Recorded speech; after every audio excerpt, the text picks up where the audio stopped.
నమస్తే, welcome to తొలి వార్త. ప్రజల కోసం ప్రజల పక్షం వార్తలు చదువుతుంది. కాంగ్రెస్ పాలిత రాష్ట్రాలపైన సవతి తల్లి ప్రేమ. MLA NM Srinivasa Reddy. కేంద్ర ప్రభుత్వం ప్రకటించిన బడ్జెట్లో కాంగ్రెస్ పాలిత రాష్ట్రాలపైన సవతి తల్లి ప్రేమ చూపించారని ఎమ్మెల్యే ఎన్ఎం శ్రీనివాసరెడ్డి ఆరోపించారు. మహబూబ్ నగర్ జిల్లా కేంద్రంలోని అంబేద్కర్ కూడలిలో టీపీసీసీ అధ్యక్షులు మహేష్ కుమార్ గౌడ్ ఆదేశానుసారం నిర్వహించిన నిరసన కార్యక్రమంలో సాచర దేవరకద్ర ఎమ్మెల్యే జిల్లా కాంగ్రెస్ పార్టీ అధ్యక్షులు జి మధుసూదన్ రెడ్డితో కలిసి ఆయన పాల్గొన్నారు.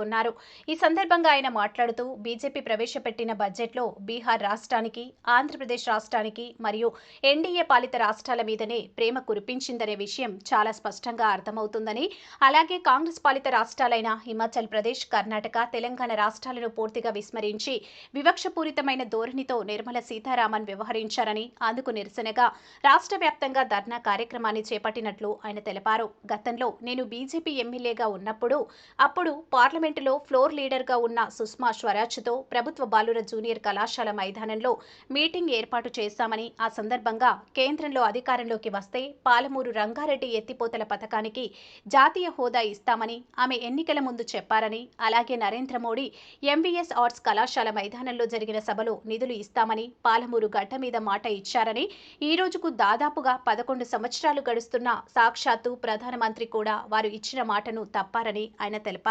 ఈ కార్యక్రమంలో టీపీసీసీ ప్రధాన కార్యదర్శి వినోద్ కుమార్, టీపీసీసీ అధికార ప్రతినిధి జహీర్ అఖ్తర్, కాంగ్రెస్ పార్టీ సీనియర్ నాయకులు సత్తూర్ చంద్రకుమార్ గౌడ్, ఎన్పీ వెంకటేష్, జిల్లా కాంగ్రెస్ పార్టీ మహిళా అధ్యక్షురాలు Vasantha, Congress party social media incharge CJ Benahar, జిల్లా గ్రంథాలయ సంస్థ మల్లు నరసింహారెడ్డి, ముడా చైర్మన్ లక్ష్మణ్ యాదవ్, మాజీ municipal chairman Anand Goud, market committee chairman Bekkari Anitha Madhusudan Reddy, vice chairman పెద్ద విజయ్ కుమార్, జిల్లా SC cell chairman Saibaba, INTUC Ramulu Yadav, జిల్లా మత్స్యకారుల సంఘం అధ్యక్షులు గంజి ఆంజనేయులు, నాయకులు చలువగాలి రాఘవేందర్, మాజీ municipal vice chairman Shabbir Ahmed, Zaheer, Fayaz, Awez, Raju Goud, Sanjeev Reddy, Charla Srinivasulu, Imran Qureshi, Fayeem, Navaneetha, Samuel Dasari, Ramesh Yadav, Congress party నాయకులు, కార్యకర్తలు తదితరులు పాల్గొన్నారు.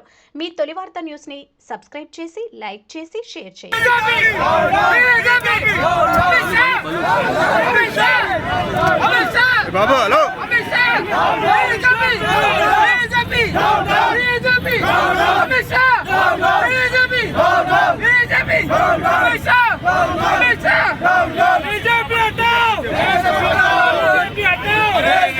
ప్రవేశపెట్టిన బడ్జెట్ ఏదైతే ఉందో ఆ బడ్జెట్లో తెలంగాణకు తీవ్రంగా అన్యాయం చేయడమే కాకుండా పూర్తిగా ఈరోజు కేంద్ర ప్రభుత్వం రాష్ట్రాల పట్ల, ముఖ్యంగా తెలంగాణ రాష్ట్రం పట్ల వివక్షపూరితంగా వ్యవహరిస్తూ ఉంది.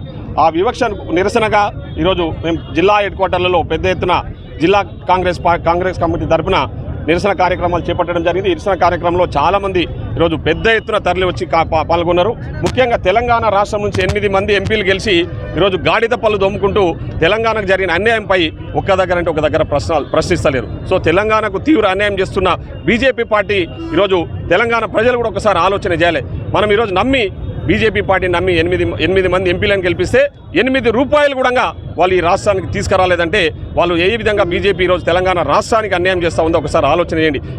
మనం రాష్ట్రంలో కాంగ్రెస్ పార్టీ అనునిత్యం కష్టపడుతూ ప్రజాపాలన అందిస్తూ ఇచ్చిన హామీలను నెరవేర్చుకుంటూ ముందుకు పోతా ఉన్నాం. లక్షల రూపాయలు ట్యాక్సులు కట్టినా కూడా ఆ ట్యాక్సుల రూపకంగా వాళ్ళు తీసుకున్న డబ్బులలో మనకు దక్కాల్సిన వాటను మనకు ఇవ్వకుండా ఈరోజు బీజేపీ మోసం చేస్తుంది. కాబట్టి ఈ నిరసనలు అనేటివి కొనసాగుతాయని చెప్పి ఈ సందర్భంగా తెలియజేస్తాను.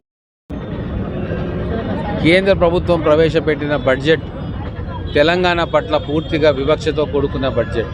ఈ సంవత్సరమే కాదు, గత 5-6 సంవత్సరాలుగా నిర్మలా సీతారామన్ గారు ప్రవేశపెడుతున్న బడ్జెట్లో తెలంగాణ పట్ల పక్షపాత ధోరణి కనబడతా ఉంది.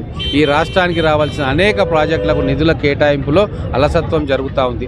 గౌరవ ముఖ్యమంత్రి గారు బడ్జెట్ కంటే ముందు జరిపే సమాలోచనలో ప్రతి మంత్రిత్వ శాఖ దగ్గరికి, ప్రతి మంత్రి దగ్గరికి వెళ్ళి మన రాష్ట్రానికి కావాల్సిన నిధుల విషయంలో, ప్రాజెక్టుల విషయంలో పూర్తి డాటాతో సహా వారికి నివేదికలు ఇచ్చి రిక్వెస్ట్ చేయడం జరిగింది. ప్రధానమంత్రి గారిని కూడా కలిసి రాష్ట్రానికి నిధులు కేటాయించమని కోరడం జరిగింది. అయినా కూడా ఎటువంటి స్పందన లేదు. ఇది కేవలం కాంగ్రెస్ ప్రభుత్వ పాలన ఉంది ఈ రాష్ట్రంలో అన్న ఒకే ఒక కారణంతో తెలంగాణ ప్రజలకు రావాల్సిన నిధుల్లో కోత విధిస్తూ ఉన్నారు. అదే బీహార్ కానీ, ఆంధ్రప్రదేశ్ కానీ మిగతా బీజేపీ పాలిత రాష్ట్రాల్లో అత్యధికమైన నిధులు కేటాయించుకుంటూ ఉన్నారు. మిగతా రాష్ట్రాలకు నిధులు కేటాయించుకుంటే మేము వ్యతిరేకం కాదు, కానీ మాకు సహజ సిద్ధంగా న్యాయబద్ధంగా రావాల్సిన వాటాలో కోత విధిస్తే అది తెలంగాణ ప్రజల ఆగ్రహానికి మీరు గురి కావాల్సి వస్తుంది. మేము గౌరవ కేంద్ర మంత్రులను, గౌరవ పార్లమెంటు సభ్యులు బీజేపీకి చెందిన వారిని కూడా అడుగుతూ ఉన్నాము, డిమాండ్ చేస్తూ ఉన్నాము.